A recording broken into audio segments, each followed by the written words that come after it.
अनुरोध है कि वे कृपया आसन ग्रहण करें।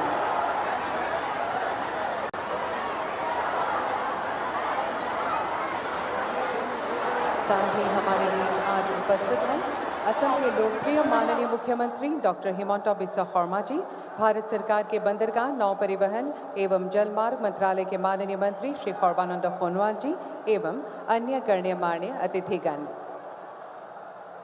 अब मैं असम के माननीय मुख्यमंत्री जी से आदरणीय प्रधानमंत्री जी का अभिवादन करने का अनुरोध करूंगी।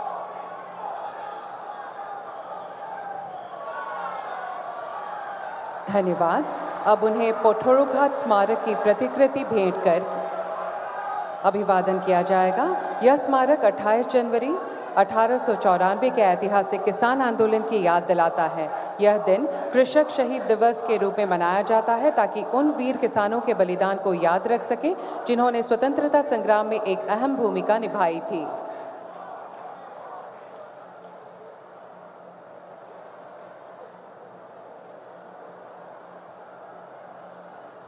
धन्यवाद। अब एक जॉय ढोल प्रदान कर माननीय प्रधानमंत्री जी का अभिवादन किया जाएगा। लोक मान्यताओं के अनुसार जॉय ढोल आध्यात्मिक ऊर्जा को जागृत करता है। जॉय ढोल को ओजापाली परंपरा का प्रमुख वाद्य यंत्र माना जाता है।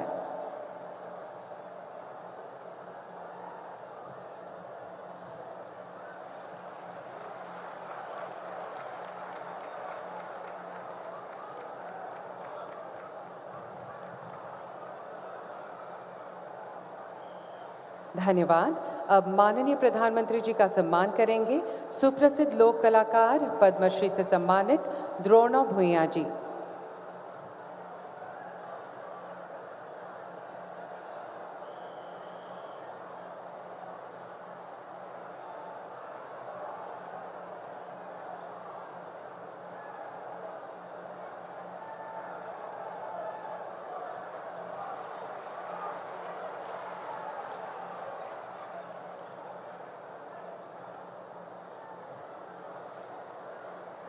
धन्यवाद। अब माननीय प्रधानमंत्री जी का अभिवादन करेंगी कुरुआ गांव पंचायत की अध्यक्षा श्रीमती भुवनेश्वरी दास जी।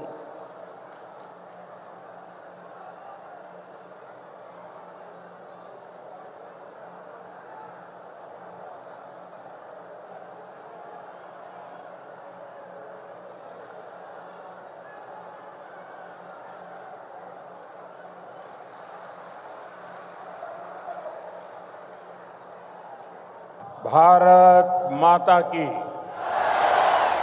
भारत माता की, भारत माता की। असम के लोकप्रिय मुख्यमंत्री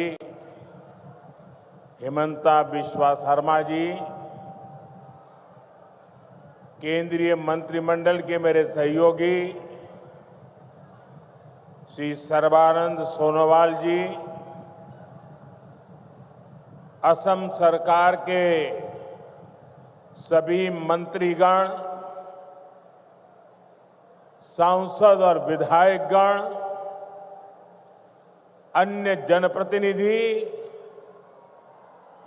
और लगातार बारिश के बावजूद भी इतनी बड़ी तादाद में आप सब आशीर्वाद देने आए, ऐसे मेरे प्यारे भाइयों बहनों नमस्कार।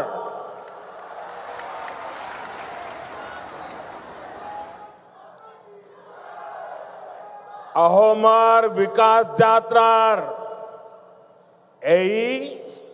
ऐतिहासिक दिन टूत दरभंगा सिर लौकते हमाग्र ओहोम बासिक में आंतरिक उलोगारू अभिनंदन जोनाइशो।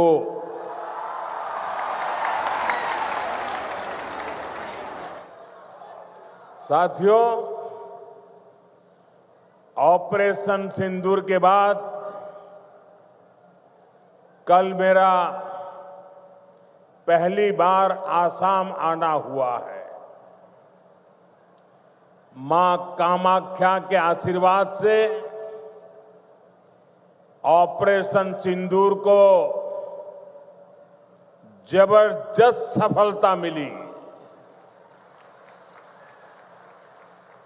इसलिए आज मां कामाख्या की इस धरती पर आकर एक अलग ही पुण्य अनुभव हो रहा है और ये भी सोने में सुहागा है कि इस क्षेत्र में आज जन्माष्टमी मनाई जा रही है। तो आप सबके बीच जन्माष्टमी के पावन पर्व पर आप सबको भी बहुत बहुत शुभकामनाएं देता हूं। और लाल किले से मैंने कहा था, चक्रधारी मोहन को याद किया था, श्री कृष्ण को याद किया था और मैंने भविष्य की सुरक्षा नीति में एक सुदर्शन चक्र की कल्पना को लोगों के सामने रखा है। साथियों, हमारा ये मंगलदोई तो वो स्थान है जहां संस्कृति की त्रिवेणी, इतिहास के गौरव और भविष्य की आशा सबका संगम एक साथ होता है। ये क्षेत्र असम की पहचान का भी केंद्र बिंदु है। प्रेरणा और पराक्रम से भरी इस भूमि पर आप सभी जनता जनार्दन के दर्शन करने का सौभाग्य पाकर मैं धन्य हूं। भाइयों और बहनों, कुछ दिन पहले ही हमने भारत रत्न सुधा कंठो भूपेन हजारी जी का जन्म दिवस मनाया है। कल उनके सम्मान में हुए एक बहुत बड़े कार्यक्रम का हिस्सा बनने का अवसर मुझे मिला। असम की ऐसी महान संतानों ने, हमारे पूर्वजों ने जो सपना देखा था, आज बीजेपी की डबल इंजन सरकार उसको पूरी ईमानदारी से पूरा करने में जुटी है। भाइयों बहनों, कल जब मैं भूपेन दा की जन्म शताब्दी वर्ष के कार्यक्रम में था तो रात को मुझे मुख्यमंत्री जी ने एक बात बताई और आज सुबह मुझे वो वीडियो भी दिखाया। ये देख करके मुझे बहुत गहरी चोट पहुंची।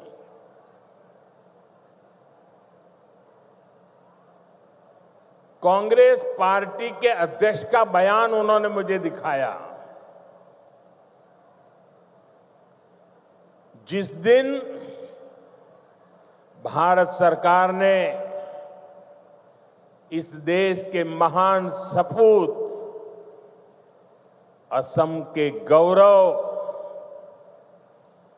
भूपेन दा हजारिका जी को भारत रत्न दिया, उस दिन कांग्रेस पार्टी के अध्यक्ष ने बयान दिया था। उस समय मेरे ध्यान में नहीं आया था, आज मुझे वो दिखाया गया। कांग्रेस पार्टी के अध्यक्ष ने कहा था कि ये मोदी नाचने गाने वालों को भारत रत्न दे रहा है। साथियों, 1962 में चाइना के साथ जो जंग हुआ, उसके बाद पंडित नेहरू ने जो कहा था, वो घाव नॉर्थ ईस्ट के लोगों के वो घाव आज भी नहीं भरे हैं और उस घाव पर कांग्रेस की वर्तमान पीढ़ी भी नमक छिड़कने का काम कर रही है। मैं आमतौर पर मुझे कितने ही गालियां दे, मैं तो भगवान शिव का भक्त हूं, सारा जहर निगल देता हूं।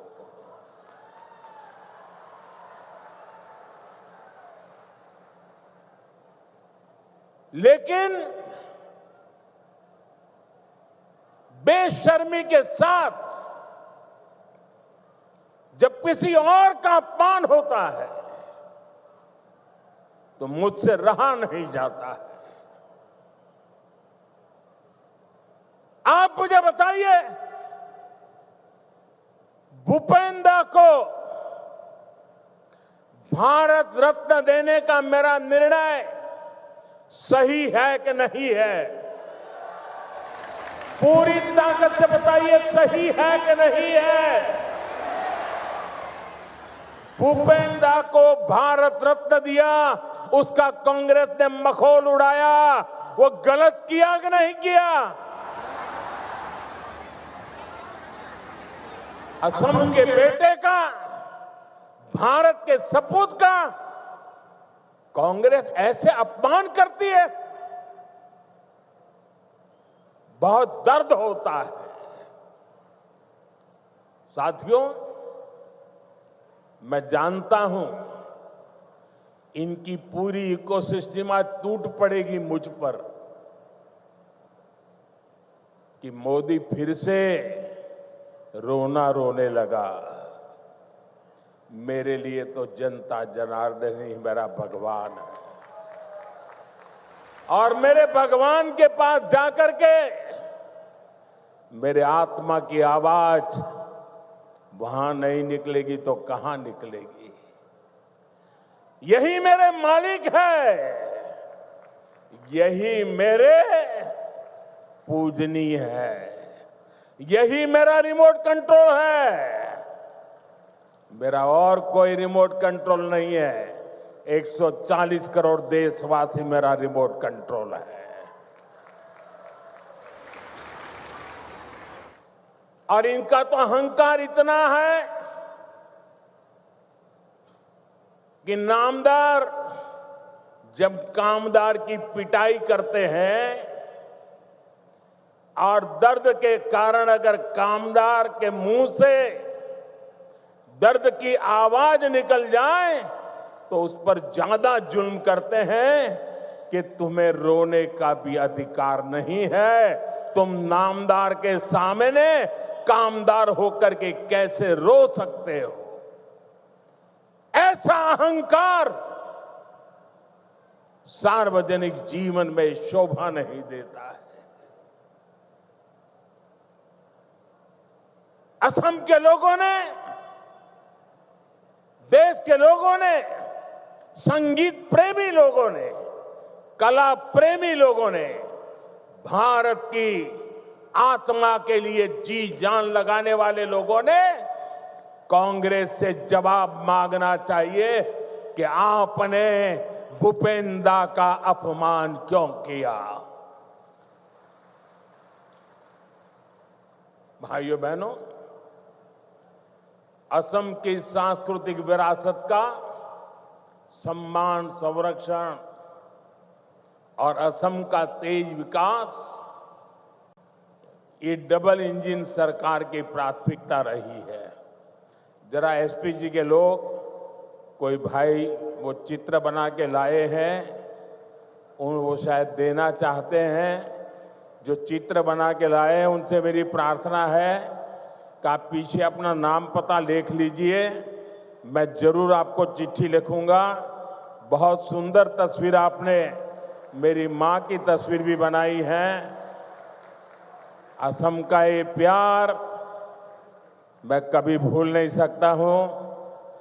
वो एक नौजवान कब से एक गमोछा लेकर के खड़ा है, वो भी ले लीजिए। मेरे लिए तो ये जन्माष्टमी का प्रसाद है। आसाम की कोई गरीब माँ ने ये गमोसा बनाया होगा। बहुत बहुत धन्यवाद भैया आपके इस प्रसाद के लिए। मैं आपका बहुत आभारी हूं। मुझे मिल जाएगा, दे दीजिए भैया, मिल जाएगा। मैं बहुत आभारी हूं आपका। एक और भी ले लीजिए, शायद वो हेमंता को देना चाहता है। हेमंता को देना चाहता है।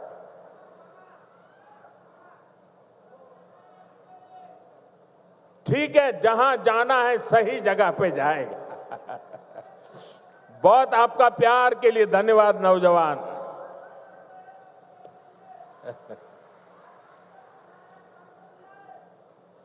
देखिए, काफी बच्चे कुछ चित्र बना के लाए, जरा ले लो भाई। इतना प्यार बरसा रहे हैं लोग। ये छोटे छोटे बालक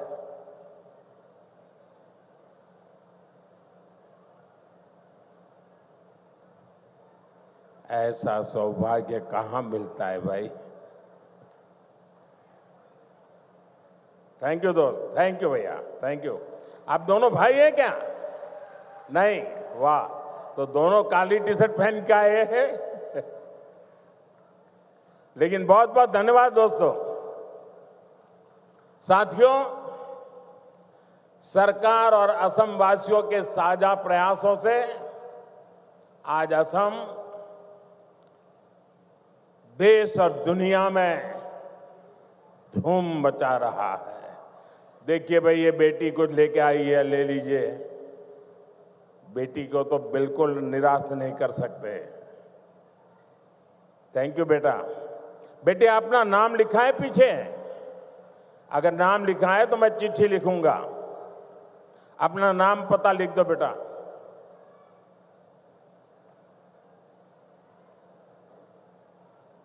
साथियों, आज भारत दुनिया का सबसे तेजी से ग्रो करने वाला देश है।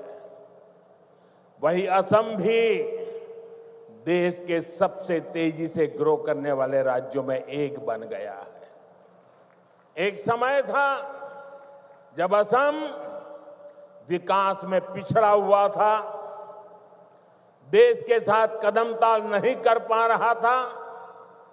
लेकिन आज असम करीब करीब 13% की ग्रोथ रेट से आगे बढ़ रहा है।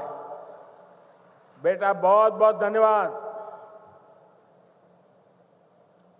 साथियों, 30% ग्रोथ, 13% ग्रोथ, ये बहुत बड़ी अचीवमेंट है। ये आपकी अचीवमेंट है। हो जाए ताली आज आपके नाम पर। हमारे नाम पर तो आप बहुत तालियां बजाते हैं। मैं आज आपके पसीने पर ताली बजाना चाहता हूं।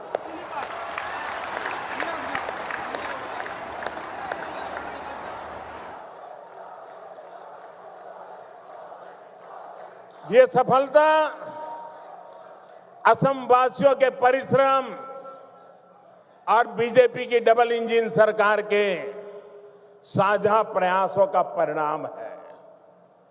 मुझे खुशी है कि असम की जनता इस पार्टनरशिप को लगातार मजबूत कर रही है। इसलिए तो हर चुनाव में हेमंता जी और उनकी टीम को बार बार भारी समर्थन मिल रहा है। हाल में हुए पंचायत चुनावों में भी असम ने हम सभी को ऐतिहासिक विजय दिलाई है, अपना आशीर्वाद दिया है। साथियों, भाजपा सरकार असम को भारत के विकास का ग्रोथ इंजन बनाने के लक्ष्य के साथ काम कर रही है। आज का ये कार्यक्रम भी हमारी इसी संकल्प का हिस्सा है। अभी कुछ देर पहले इस मंच से करीब 6,500 करोड़ रुपए की विकास योजनाओं का शिलान्यास हुआ है। हमारी डबल इंजन सरकार असम को टॉप के कनेक्टेड स्टेट और टॉप के हेल्थ केयर हब के रूप में विकसित कर रही है। ये प्रोजेक्ट्स इसी संकल्प को और सशक्त करेंगे। आप सभी को दरांग मेडिकल कॉलेज और अस्पताल के लिए, हाईवे के लिए, रिंग रोड के लिए बहुत बहुत बधाई। साथियों, पूरा देश आज विकसित भारत के निर्माण के लिए एकजुट होकर आगे बढ़ रहा है। खास तौर पर हमारे जो नौजवान साथी हैं, उनके लिए विकसित भारत सपना भी है और संकल्प भी है। और इस संकल्प की सिद्धि में हमारे नॉर्थ ईस्ट की बहुत बड़ी भूमिका है। ये मैं सिर्फ इसलिए नहीं कह रहा हूं कि मुझे आप लोगों के प्रति बहुत प्यार है, बहुत सम्मान है, नॉर्थ ईस्ट के प्रति मेरा लगाव है, सिर्फ इसलिए नहीं कह रहा हूं। मैं इसलिए कह रहा हूं, इसके पीछे ठोस कारण है। आजादी के बाद बड़े शहर, बड़ी इकोनॉमी, बड़े बड़े कारखाने पश्चिम और दक्षिण भारत में ही विकसित हुए। इस दौरान पूर्वी भारत का बहुत बड़ा इलाका, बहुत बड़ी आबादी विकास की दौड़ में पीछे रह गई। अब भाजपा सरकार इस स्थिति को बदल रही है। 21वीं सदी के 25 साल बीत चुके हैं। जिस 21वीं सदी के हम गीत गाते रहे ना, कांग्रेस के जमाने से सुन रहे थे 21वीं सदी आ रही है, 21वीं सदी आ रही है। आकर के भी 1/4 समय तो पूरा हो गया। अब 21वीं सदी का ये अगला हिस्सा ईस्ट का है, नॉर्थ ईस्ट का है। अब आपका टाइम आया है। असम का, नॉर्थ ईस्ट का समय आया है। आपका समय आया है। मेरे नौजवानों, अब समय आपकी मुट्ठी में है। भाई एक और बच्चा कुछ लेके आ गया, ले लीजिए भाई।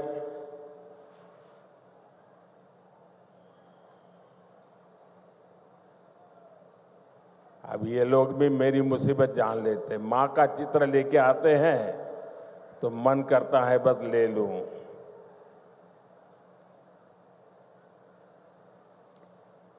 दे दो बेटे, ये मेरे साथी हैं। पीछे अपना नाम पता लिख लेना, मैं कलेक्ट कर लूंगा इसको, आपको चिट्ठी लिखूंगा।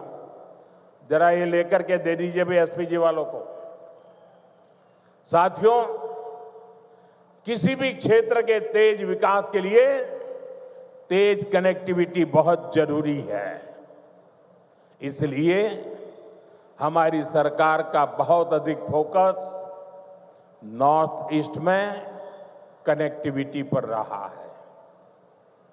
रोड, रेल, एयर जैसी physical connectivity, 5G, internet, broadband जैसी डिजिटल कनेक्टिविटी, इससे आप लोगों को सुविधा मिली, जीवन आसान हुआ, बिजनेस करना आसान हुआ। इस कनेक्टिविटी से आप लोगों के लिए घूमना फिरना आसान हुआ।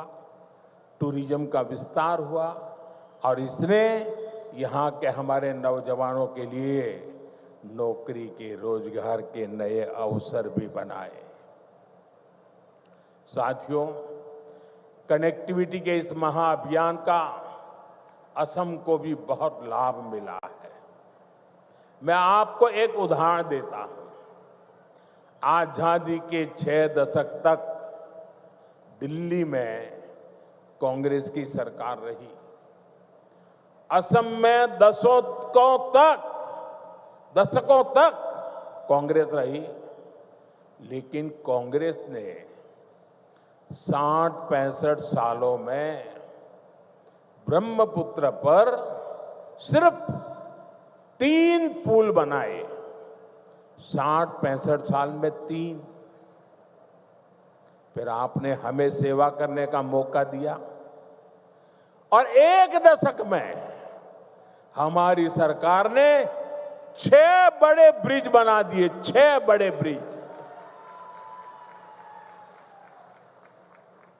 अब मुझे बताइए, इतना काम करेंगे तो आप खुश होंगे कि नहीं होंगे? आपके आशीर्वाद मिलेंगे कि नहीं मिलेंगे? आपका प्यार मिलेगा कि नहीं मिलेगा? आप खुश हैं ना? मैं और भी काम करना चाहता हूं, बस आशीर्वाद देते रहिए।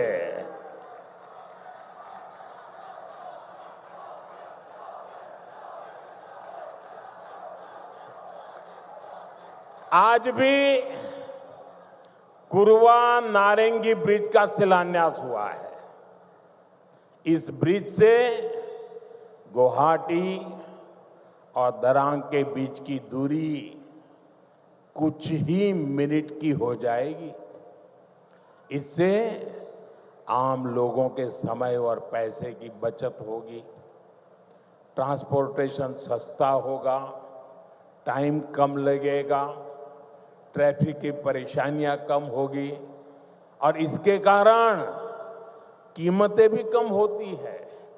साथियों, नई रिंग रोड से आपको बहुत फायदा होगा। जब ये बन जाएगी तो ऊपरी आसाम की तरफ जाने वाली गाड़ियों को शहर में आने की जरूरत ही नहीं पड़ेगी। ये ring road 5 national highway, 2 state highway, 1 airport, 3 railway station और 1 इनलैंड वाटर टर्मिनल को आपस में जोड़ने का काम करेगा। यानी असम में पहली बार सीमलेस मल्टी मॉडल कनेक्टिविटी का पूरा नेटवर्क होनेगा।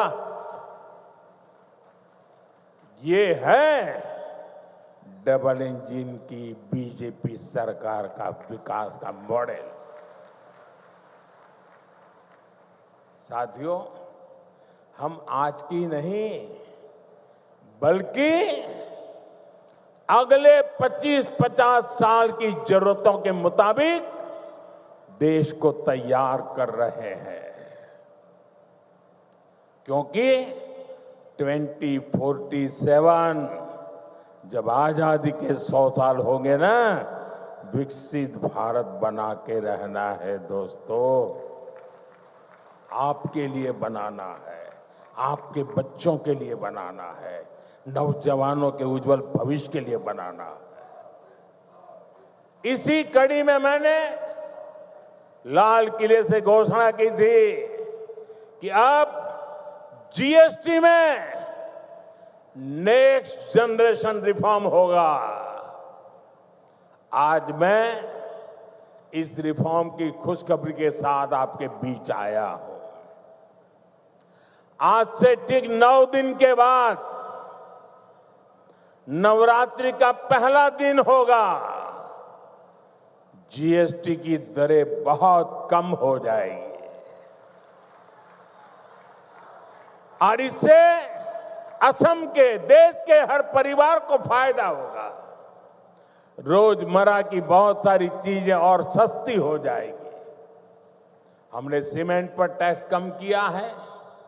इसके लिए जिसको घर बनाना है उसका खर्चा कम होगा।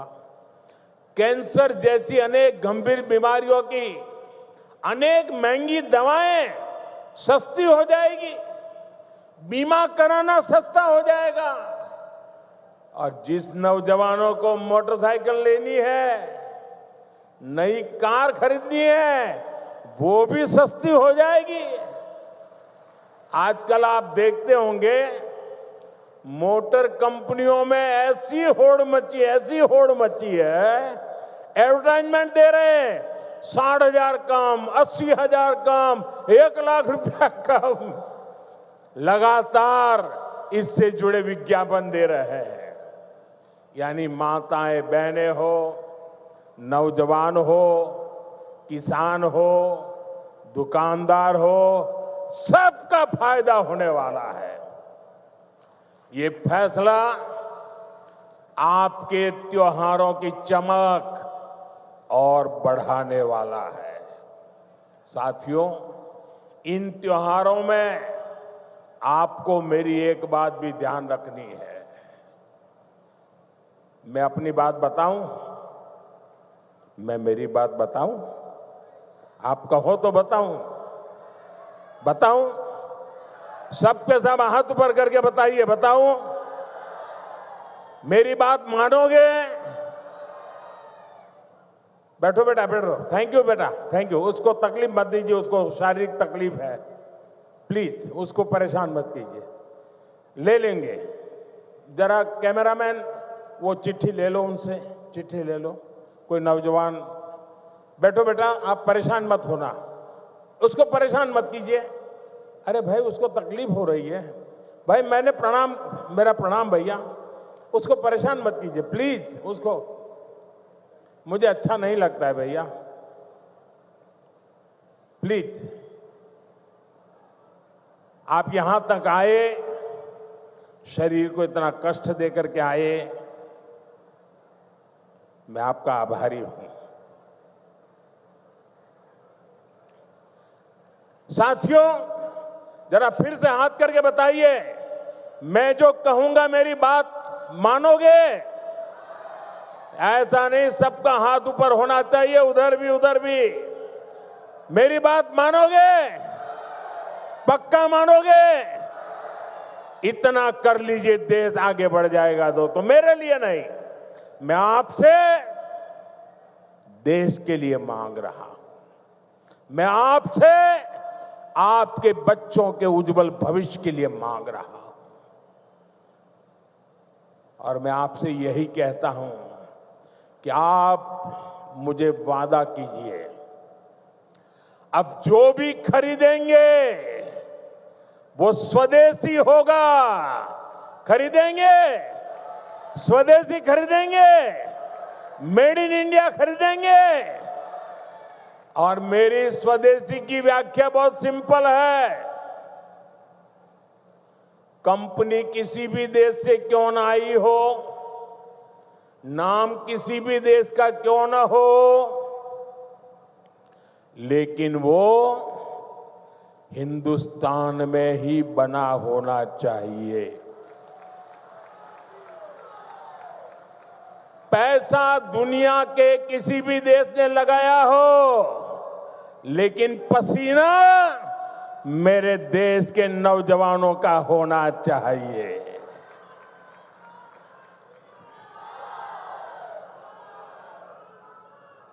उस जो भी मेड इन इंडिया होगा, उसमें मेरे भारत की मिट्टी की महक होनी चाहिए। ऐसा सामान खरीदेंगे रे, खरीदेंगे रे? जरा हाथ ऊपर करके बताइए, खरीदेंगे रे? सबके साथ जोर से बताइए, खरीदेंगे? जोर से बताइए, खरीदेंगे? किसी को गिफ्ट देना है तो स्वदेशी देंगे। और जो दुकानदार माल बेचता है, मैं उसको कहना चाहता हूं, दुकान पे बोर्ड लगाइए। लगाएंगे? अपने गांव की हर दुकान पे बोर्ड लगाएंगे। उस पर बोर्ड लगाइए, गर्व से कहो ये स्वदेशी है। गर्व से कहो ये स्वदेशी है। देखिए, स्वदेशी की ताकत मैं बताता हूं। करीब 50 साल पहले की बात है। मैं कन्याकुमारी में कुछ समय के लिए वहां रहता था और ये गमोथा कितने ही सालों से मेरे साथ होता है। मेरी बैग में भी 3-4 होते ही होते हैं। तो ऐसे ही मैं कन्याकुमारी में एक गमोछा ऐसे लगा के घूम रहा था, तो दूर से कुछ लोग दौड़ के आए और मुझे नमस्ते करके पकड़ा। बोले, आप आसाम से हैं? मैंने कहा, नहीं, मैं तो गुजरात से हूं। नहीं, बोले, गमोछा देखा ना, इसलिए आपको हमने पकड़ा। ये ताकत होती है मिट्टी की, स्वदेशी की ये ताकत होती है।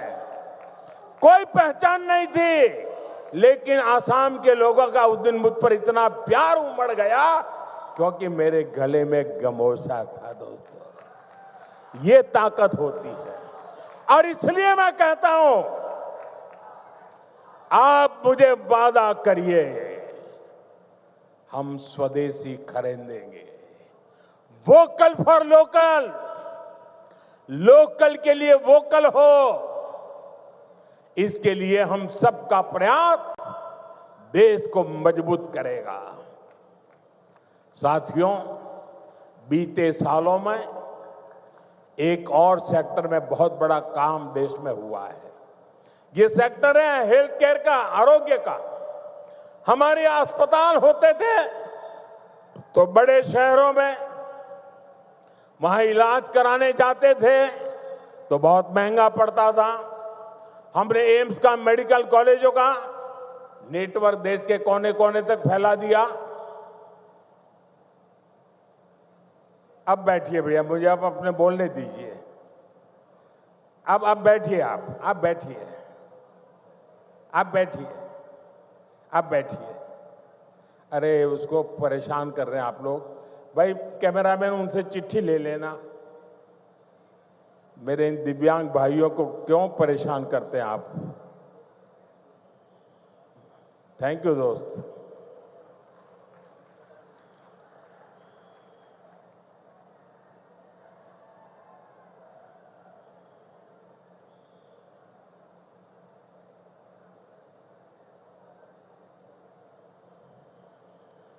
यहां असम में तो विशेष तौर पर कैंसर के हॉस्पिटल भी बनाए गए।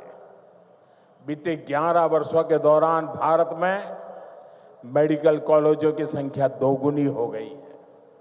यानी आजादी के 60-65 सालों में जितने मेडिकल कॉलेज बने, उतने हमने बीते 11 वर्षों में बनाए हैं।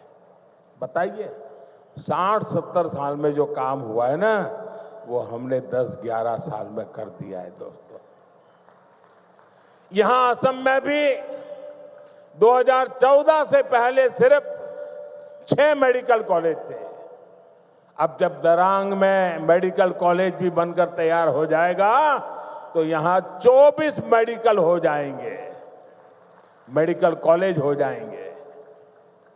आपको भी पता है, जब मेडिकल कॉलेज बनता है तो इलाज की बेहतर व्यवस्था बनने के साथ ही ज्यादा से ज्यादा नौजवानों को डॉक्टर बनने का भी अवसर मिलता है।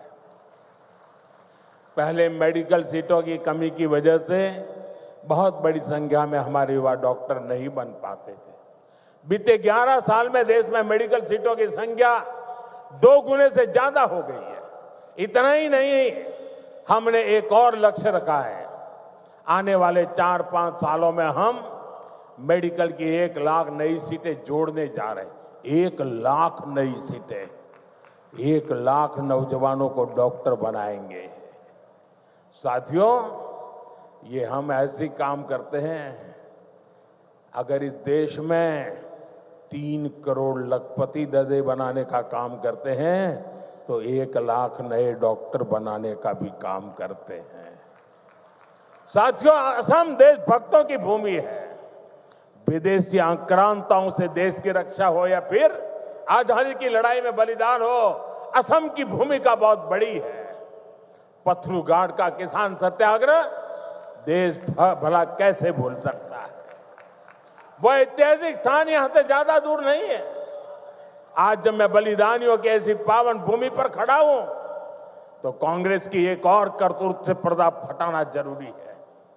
कांग्रेस अपनी राजनीति के लिए हर ऐसे व्यक्ति, हर ऐसे विचार के साथ खड़ी होती है जो भारत विरोधी हो। अभी ऑपरेशन सिंदूर के दौरान भी हमने यही देखा। जब कांग्रेस सत्ता में थी तो पूरा देश आतंक से लहूलुहान होता था, कांग्रेस चुपचाप खड़ी रहती थी। आज हमारी सेना ऑपरेशन सिंदूर करती है, पाकिस्तान के कोने कोने में आतंक के आकाओं को उखाड़ फेंकती है, लेकिन कांग्रेस देश की सेना के बजाय पाकिस्तान की सेना के साथ खड़ी हो जाती है। कांग्रेस के लोग हमारी सेना के बजाय आतंकियों को पालने वालों के एजेंडे को आगे बढ़ाते हैं। पाकिस्तान का झूठ कांग्रेस का एजेंडा बन जाता है। इसलिए आपको कांग्रेस से हमेशा सतर्क रहना है। साथियों, कांग्रेस के लिए अपने वोट बैंक का हित ही सबसे बड़ा है। कांग्रेस देश हित की कभी परवाह नहीं करती। आज कांग्रेस देश विरोधियों की, घुसपैठियों की भी बहुत बड़ी रक्षक बन चुकी है। कांग्रेस जब सत्ता में थी तो घुसपैठ को बढ़ावा देती थी। और कांग्रेस चाहती है कि इस घुसपैठिए हमेशा के लिए भारत में ही बस जाए और भारत का भविष्य घुसपैठिए तय करे। एक समय में मंगलदोई ने असम की पहचान बचाने के लिए अवैध घुसपैठ के खिलाफ बहुत बड़ा आंदोलन देखा है, लेकिन पहले की कांग्रेस सरकार ने आप लोगों को इसकी भी सजा दी है, आपसे इसका बदला लिया है। कांग्रेस ने यहां जमीन पर अवैध कब्जे होने दिए, हमारे आस्था के स्थानों पर हमारे किसानों के, आदिवासियों के हक की जमीन पर डाका डाला। बीजेपी एनडीए सरकार बनने के बाद अब उन स्थितियों को बदला जा रहा है। यहां के अवैध कब्जों को हटाया जा रहा है। हेमंता जी के नेतृत्व में असम में लाखों बीघा जमीन घुसपैठियों से मुक्त की जा चुकी है। दरांग जिले में भी बहुत बड़ी जमीन से कब्जा हटाया गया है। यहां गोरूखुंटी इलाके में कांग्रेस के समय घुसपैठियों का कब्जा था, आज वो जमीन वापस ले जा चुकी है। अब वहां किसानों के लिए गोरूखुंटी कृषि परियोजना चल रही है। वहां के नौजवान अब कृषि सैनिक बनकर खेती कर रहे हैं। सरसों, मक्का, उड़द, तिल, कद्दू सब कुछ वहीं उग रहा है। यानी जो जमीन कभी घुसपैठियों के कब्जे में थी, आज वही जमीन असम के कृषि विकास का नया केंद्र बन गई है।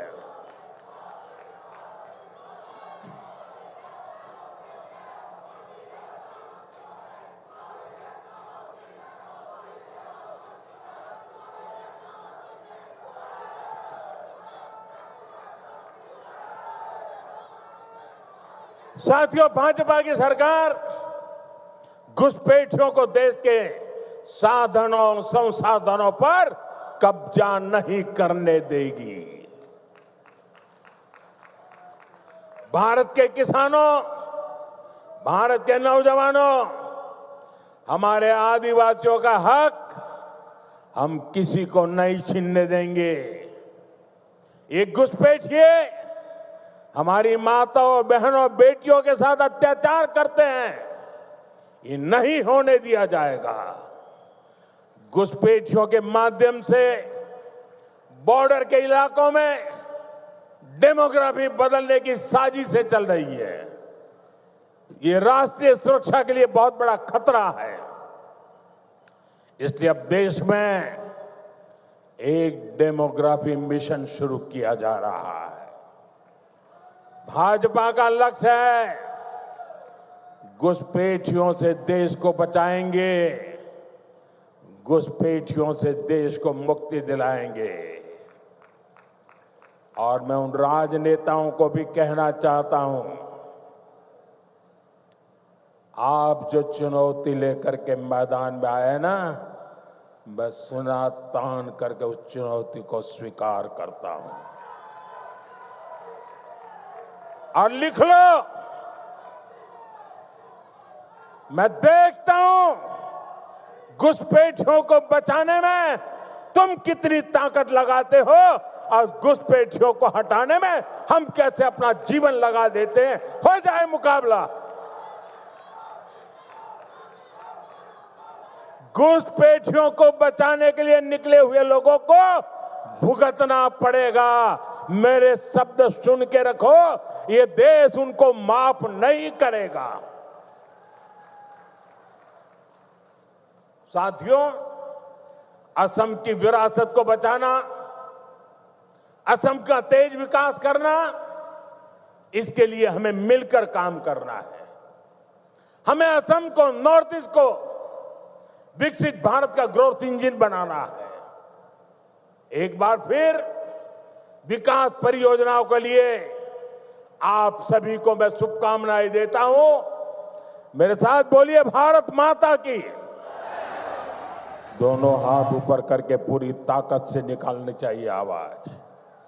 भारत माता की, भारत माता की, भारत माता की, भारत माता की, भारत माता की।